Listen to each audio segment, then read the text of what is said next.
నమస్కారం welcome to NSN news నేను మీ బాలు సిరినేని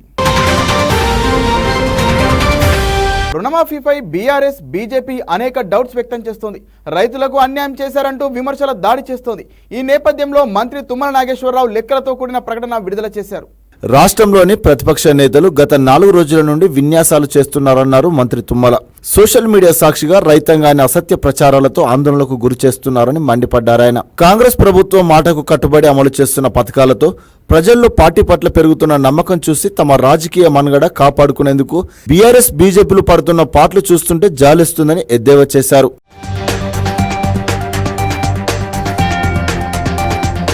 ఒకరేమో లక్ష మాఫీ చేయడానికే ఆపసోపాలు పడి చివరికి సగం మందికి కూడా రుణం మాఫీ చేయలేక రైతుల నమ్మకం కోల్పోయారు ఇంకొకరు తాము అధికారంలో ఉన్న ఏ ఇతర రాష్ట్రాల్లోనూ ఇప్పటిదాకా రుణమాఫీ పథకం ఆలోచన చేయలేదంటూ బీజేపీ తాము అధికారంలోకి వచ్చిన మొదటి పంటలోపే 2 లక్షల రూపాయల వరకు రుణమాఫీ చేసినట్టు మంత్రి తెలిపారు ఇంకా ప్రక్రియ కొనసాగుతుండగానే ఎటు పాలుపోక విషం చిమ్ముతున్నారని అన్నారు బ్యాంక్స్ నుండి అందిన ప్రతి ఖాతాదారునికి వారి అర్హతను బట్టి మాఫీ చేసే బాధ్యత తమ ప్రభుత్వానిదేనన్నారు ఇప్పటికే కేవలం 2 లక్షల వరకు కుటుంబ నిర్ధారణ జరిగిన ఖాతాలందరికీ పథకాన్ని వర్తింపచేశామన్నారు 2 లక్షల లోపు మిగిలి ఉన్న ఖాతాలకు కుటుంబ నిర్ధారణ చేసి వారికి కూడా చెల్లిస్తామని తెలిపారు 2 లక్షల పైన ఉన్న ఖాతాలకు ప్రభుత్వం ఉత్తర్వుల ప్రకారం 2 లక్షల కంటే అదనంగా పొందిన రుణాన్ని చెల్లించిన పిదప అర్హతను బట్టి చెల్లిస్తామని స్పష్టం చేశారు మంత్రి Tummala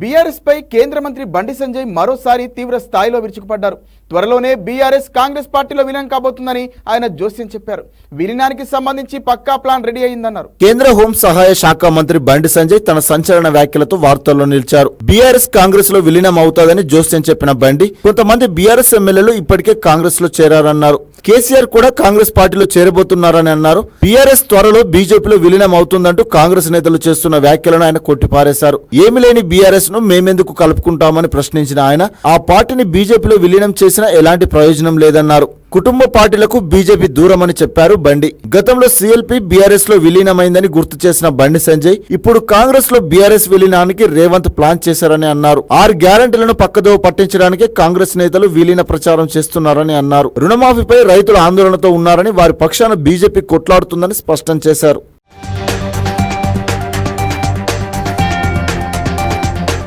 pan India super star Prabhas range రోజు రోజుకి పెరిగిపోతుంది బాహుబలితో వరల్డ్ వైడ్ గా పాపులర్ అయిన డార్లింగ్ ఇప్పుడు సాలార్ కల్కి సూపర్ హిట్స్ తో క్రేజ్ లో నెక్స్ట్ లెవెల్లోకి వెళ్ళిపోయాడు ఇంటర్నేషనల్ స్టార్స్ సైతం ప్రభాస్ నటన పాపులారిటీపై ప్రశంసలు కురిపిస్తున్నారు ముఖ్యమంత్రి రేవంత్ రెడ్డి ప్రభాస్ ను ఆకాశానికి ఎత్తేశారు క్షత్రియ సేవా సమితి ఆధ్వర్యంలో హైదరాబాద్ లో ఏర్పాటు చేసిన అభినందన సభకు ఆయన ముఖ్య అతిథిగా హాజరయ్యారు ఈ సందర్భంగా మాట్లాడిన ఆయన ప్రభాస్ పై ఆసక్తికర కామెంట్స్ చేశారు దేశంలో పలు రంగాల అభివృద్ధిలో క్షత్రియుల పాత్ర ఎంతో ఉందన్న ఆయన సినీ రంగంలో ఉన్నత స్థాయికి ఎదిగిన వ్యక్తుల్లో కృష్ణంరాజు ఒకరని గుర్తు చేశారు ఆయన పేరు లేకుండా తెలుగు సినిమా పేరు చెప్పలేమన్న సీఎం కృష్ణంరాజు మన మధ్య లేకపోవడం చాలా బాధాకరమన్నారు ఇక హాలీవుడ్ కి పోటీ ఇచ్చిన బాహుబలి సినిమాని ప్రభాస్ లేకుండా ఊహించలేమని చెప్పుకొచ్చారు రేవంత్ రెడ్డి ఇక ఇదే సందర్భంలో సంచలన దర్శకుడు రామ్ గోపాల్ వర్మ గురించి ఆసక్తికర వ్యాఖ్యలు చేశారు సీఎం రేవంత్ ఆర్జీవి తనకు మంచి మిత్రుడంటూ ఆయనతో తనకున్న అనుబంధాన్ని గుర్తు చేసుకున్నారు ప్రస్తుతం సీఎం రేవంత్ కామెంట్స్ కు సంబంధించిన వీడియో సామాజిక మాధ్యమాల్లో వైరల్ గా మారింది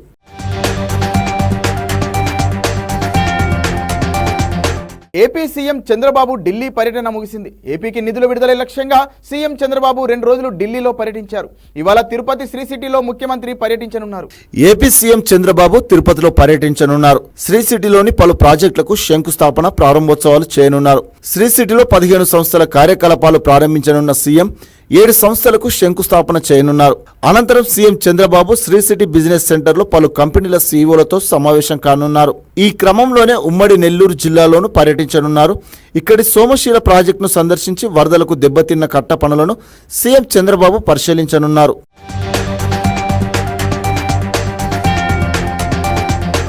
బంగ్లాదేశ్ మాజీ ప్రధాని షేక్ హసీనా అధికారాన్ని కాపాడుకునేందుకు వ్యవస్థలను నాశనం చేశారని బంగ్లాదేశ్ తాత్కాలిక పాలకుడు మహమ్మద్ యూనస్ ఆరోపించారు దేశం గందరగోళ పరిస్థితుల్లో చిక్కుకుపోయిన సమయంలో సారథ్య బాధ్యతలు తీసుకున్నట్లు తెలిపారు అధికారంలో కొనసాగేందుకు షేక్ హసీనా నియంతృత్వ విధానాలతో న్యాయ వ్యవస్థను విచ్ఛిన్నం చేశారని ఆయన ఆరోపించారు ప్రజాస్వామ్య హక్కులను కాలరాసి ఎన్నికల అవకతవకలకు పాల్పడినట్టు దుయ్యబట్టారు అధికార దుర్వినియోగంతో హసీనా బ్యాంకులను లూటీ చేసి ఖజానాను కొల్లగొట్టారని విమర్శించారు అన్ని మతాల జాతుల భద్రతకు కట్టుబడి ఉన్నామని వెల్లడించారు.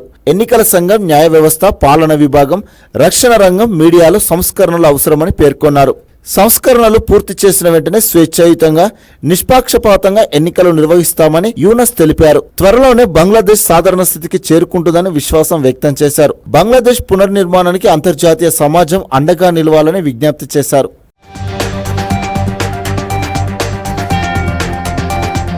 పౌరసత్వ సవరణ చట్టం అంశంపై కేంద్ర హోంశాఖ మంత్రి అమిత్ షా ప్రతిపక్షాలపై ఎదురు దాడి చేశారు.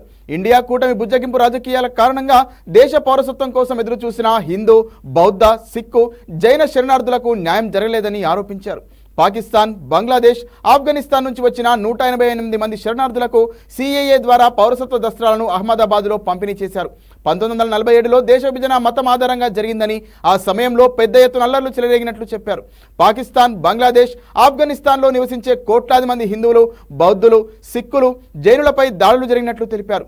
ఎంతో మంది హత్యకు గురయ్యారని అమిత్ షా చెప్పారు. ఆయా దేశాల నుంచి శరణార్థులుగా వచ్చిన వారికి పౌరసత్వం ఇస్తామని హామీ ఇచ్చిన కాంగ్రెస్ బుజ్జగింపు రాజకీయాల కారణంగా ఆ పని చేయలేకపోయిందని అమిత్ షా ధ్వజమెత్తారు. क्योंकि ये सीए सिर्फ देश में बस रहे लाखों लोगों को नागरिकता देने का कार्यक्रम नहीं, सीए देश में बस रहे लाखों शरणार्थियों को न्याय देने का और अधिकार देने का कार्य। और पास्ट में भारत सरकार जो कांग्रेस पार्टी और इनके साथियों ने चलाई, इनकी तुष्टीकरण की नीति के कारण सन 47 से लेकर 2014 तक जो लोग देश की शरण में आए उनको अधिकार नहीं, न्याय नहीं मिला। उनकी प्रताड़ना पड़ोसी देशों में तो हुई क्योंकि वो हिंदू थे, जैन थे, बौद्ध थे, सिख थे, मगर उनकी प्रताड़ना अपने देश में भी हुई, यहाँ पर भी हुई। लाखों करोड़ों लोग 3-3 पीढ़ियां हो गई, न्याय के लिए तरसते रहे, मगर एक इंडी अलायंस की तुष्टीकरण की नीति ने इस शरणार्थियों को न्याय नहीं दिया और भारतीय जनता पार्टी के नेता नरेंद्र मोदी जी ने इनको न्याय दिया। ये कानून में किसी की नागरिकता लेने की कोई प्रोविजन नहीं है, ये कानून नागरिकता देने का कानून। కాలువల లాకులు, షట్టర్లు, డోర్లు ముట్టుకుంటే ఊడిపోయే పరిస్థితిలో ఉన్నాయని జలవనరుల శాఖ మంత్రి నిమ్మల రామానాయుడు అన్నారు. గత 5 ఏళ్ల వైసీపీ పాలనలో గేట్లకు గ్రీజు కూడా పెట్టలేదని ధ్వజమెత్తారు. పశ్చిమ గోదావరి జిల్లా యలమంచిలి మండలం కాంబోట్లపాలెంలో మంత్రి పర్యటించారు. గ్రామంలోని 205 వరద బాధిత కుటుంబాలకు నిత్యావసరాలు అందజేశారు. 14,60,000 రూపాయలతో నిర్మించనున్న సీసీ రోడ్లకు శంకుస్థాపన చేశారు. గోదావరి వరద నీరు నక్కల్ ట్రైన్ కి రాకుండా ఉండాలి అంటే అవుట్ ఫాల్ స్లూయిస్ ఏదైతే ఉందో దాని డోర్స్ క్లోజ్ చేద్దామని చెప్పి అధికారులు ప్రయత్నం చేస్తే ఆ డోరు కొట్టుకుపోయినటువంటి పరిస్థితి. 8 లక్షల రూపాయలు పెట్టి వారం రోజుల్లో మేము డోర్ తయారు చేసి అక్కడ బిగించినటువంటి పరిస్థితి ఉంటాయి. గత 5 సంవత్సరాలలో ఎందుకు వాళ్ళు ఆ డోర్ ని వాళ్ళు రిపేర్ చేసి పెట్టలేకపోయారు, లేదా కొత్తది అరేంజ్ చేయలేకపోయారు? ఆ వైఎస్ఆర్సీపీ నాయకుల ఆలోచన అంతా కూడా ఇసుకలో ఎంత దోచుకోవాలి, లిక్కర్ లో ఎంత దోచుకోవాలి, మైన్స్ లో ఎంత దోచుకోవాలి, ల్యాండ్స్ లో ఎంత దోచుకోవాలి, దాని మీద దృష్టి పెట్టారు తప్ప మన సంక్షేమం, మన అభివృద్ధి మీద దృష్టి పెట్టాల. కోల్కతా వైద్యురాలి హత్యను నిరసిస్తూ గుంటూరు జిల్లా మంగళగిరి ఎయిమ్స్ వైద్యులు కొవ్వొత్తుల ర్యాలీ నిర్వహించారు. ఆసుపత్రి నుంచి మంగళగిరిలోని అంబేద్కర్ కూడలి వరకు ర్యాలీ చేశారు. మానవహారం నిర్వహించిన వైద్యులు ఫ్లాష్ మాప్తో ప్రజలు ఆలోచించేలా చేశారు. వైద్యుల రక్షణ కోసం ప్రత్యేక చట్టం తీసుకురావాలని డిమాండ్ చేశారు.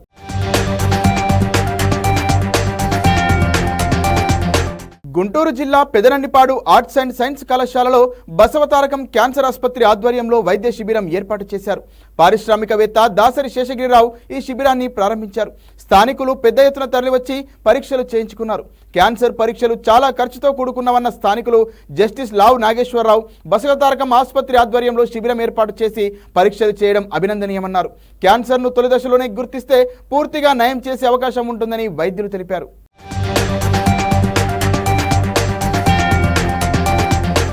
క్యాంప్ యొక్క ముఖ్య ఉద్దేశం ప్రజల్లో అవగాహన కల్పడం, వాళ్ళ ఆహార అలవాట్లు, జీవన విధానము ఇవన్నీ ఎట్లా మార్చుకోవాలి, తర్వాత దీర్ఘకాలిక రోగాలు వస్తే ఎవరిని సంప్రదించాలి, ఏ లక్షణాలతో క్యాన్సర్ జయించవచ్చు, ఎట్లా సందర్భాలు క్యాన్సర్ జయించారు, అవన్నీ వాళ్ళకి ఉదాహరణ ప్లస్ అవగాహన కల్పించడం జరుగుతుంది.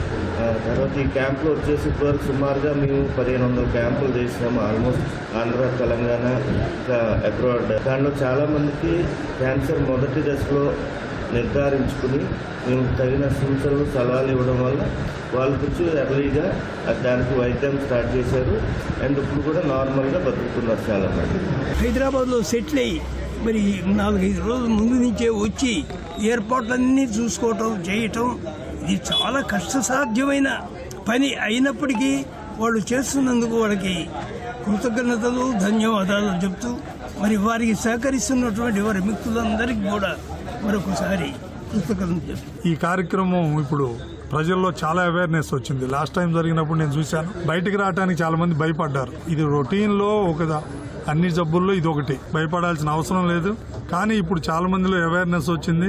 ఇక ముందర రోజుల్లో కూడా ఎల్టీపీ ప్రసాద్ ఇంకెన్నో కార్యక్రమాలు చేయాలని ఆర్గనైజ్ చేస్తున్న ఇందులో ఇన్వాల్వ్ అయిన అందరికీ నా తరఫున మరొకసారి ధన్యవాదాలు.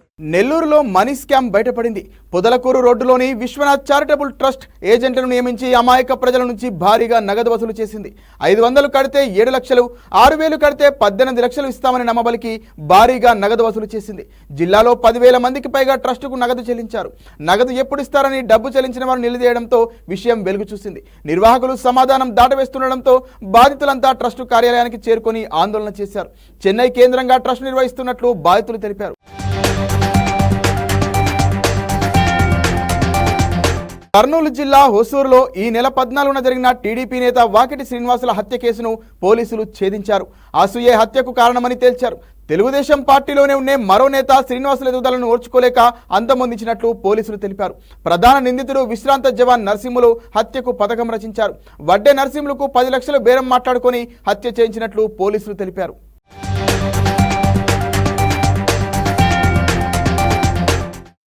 నరసింహులు ఎక్స్ సర్వీస్ మెన్, ఆ ఊరు గ్రామానికి సంబంధించిన అతను ఆ గ్రామంలో రాజకీయంగా ఎదగాలనుకున్నారు. కానీ వాకిటి శ్రీనివాసులు అతనికి అడ్డుగా ఉన్నాడనేది అక్కడ అభిప్రాయం. అందువల్ల అతను అంతమొందించాలని దాంతో ఈ పథక రచన చేసుకొని ఆ హత్య కోసం ప్లాన్ చేసి ఈ వాకిటి శ్రీనివాసుల్ని హత్య చేస్తే వారి ఆధిపత్యం చెలాయించవచ్చు అనే ఉద్దేశంతో అతను అంతమొందించాలని చెప్పేసి అదే గ్రామానికి సంబంధించినటువంటి వడ్డే నర్సింగ్తో ఒక ఒప్పందం కుదుర్చుకున్నారు. దాని మేరకు 14/8/24 ఉదయం 5 గంటలప్పుడు ఈ వాకిటి నర్సింగ్లో బహిర్భూమి వెళ్ళిన సందర్భంలో ఈ వాకిటి శ్రీనివాసుల యొక్క కళ్ళకు చైల్డింగ్ కాన్ఫ్లిక్ట్ లా ఉన్నటువంటి ఒక అతను కారం పొడి చల్లి అతనితో పాటు ఇంకొక చైల్డింగ్ కాన్ఫ్లిక్ట్ లా ఉన్నటువంటి పర్సన్ అతను ఐరన్ రాడ్ తోటి వాకిటి శ్రీనివాసుల యొక్క తల వెనక భాగంలో పడుతుంటే అక్కడికే చనిపోవడం జరిగింది.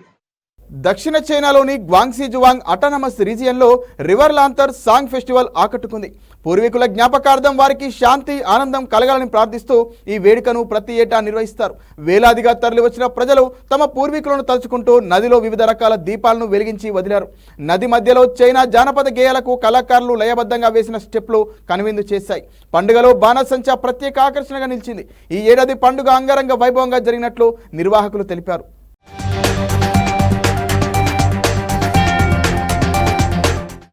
రష్యా తూర్పు తీర ప్రాంతంలోని షివేలుచ్ అగ్నిపర్వతం బద్దలైన తర్వాత అక్కడ 7 పాయింట్ల తీవ్రతతో భూకంపం నమోదైంది. కంచట్కా తూర్పు తీరంలో భూకంపం సంభవించిందని, అయితే ఎలాంటి ప్రాణ ఆస్తి నష్టం సంభవించలేదని ఆ దేశ మీడియా తెలిపింది. భూకంపం తర్వాత ఆ ప్రాంతంలోని పసిఫిక్ మహాసముద్ర తీరంలో అనేక ప్రకంపనలు నమోదైనట్లు పేర్కొంది. 52.8 డిగ్రీల ఉత్తర అక్షాంశం, 160.15 డిగ్రీల తూర్పు అక్షాంశాల వద్ద భూమి ఉపరితలానికి 50 కిలోమీటర్ల లోతులో భూకంప కేంద్రం నమోదైంది. ఆ ప్రాంతంలో సునామీలు వచ్చే అవకాశం ఉన్నట్లు హెచ్చరికలు జారీ చేసిన అమెరికా నేషనల్ సునామీ హెచ్చరిక కేంద్రం కొంతసేపటి తర్వాత ఉపసంహరించుకుంది. ప్రస్తుతం బద్దలైన షివేలుచ్ వాల్కెనో నుంచి భారీగా బూడిద లావా ఉబికొస్తోందని institute of volcanology and seismology ప్రకటించింది.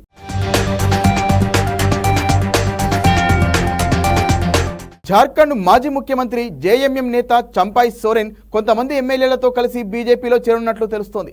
కేంద్ర హోంమంత్రి అమిత్ షాతో భేటీ తర్వాత కమలం కండువా కప్పుకోనున్నట్లు సమాచారం.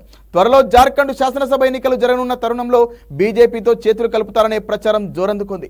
తాజాగా సోరెన్ తన ఎక్స్ ఖాతా నుంచి జేఎంఎం పేరును తొలగించారు. దీంతో ఆయన పార్టీ మారడం ఖాయమే అనే అనుమానాలు మరింత బలపడ్డాయి. 6 పార్టీ ఎమ్మెల్యేలతో ఆయన ఢిల్లీ చేరుకున్నారనే వార్తలు ఈ ఊహాగానాలకు ఊతమిస్తున్నాయి. ఏ సమయంలో ఆయన కషాన కండువా కప్పుకునే అవకాశం ఉందని రాజకీయ వర్గాలు అంచనా వేస్తున్నాయి. అయితే తాను ఎవరిని కలవలేదని సొంత పని మీద ఢిల్లీకి వచ్చినట్లు పేర్కొన్నారు. భూకుంభకోణం కేసులో జనవరి 31న జార్ఖండ్ సీఎం హేమంత్ సోరెన్ ను ఈడీ అధికారులు అరెస్టు చేశారు. ఈ నేపథ్యంలో ఆయన రాజీనామా చేయడంతో చంపాయ్ సోరెన్ సీఎంగా పగ్గాలు చేపట్టారు.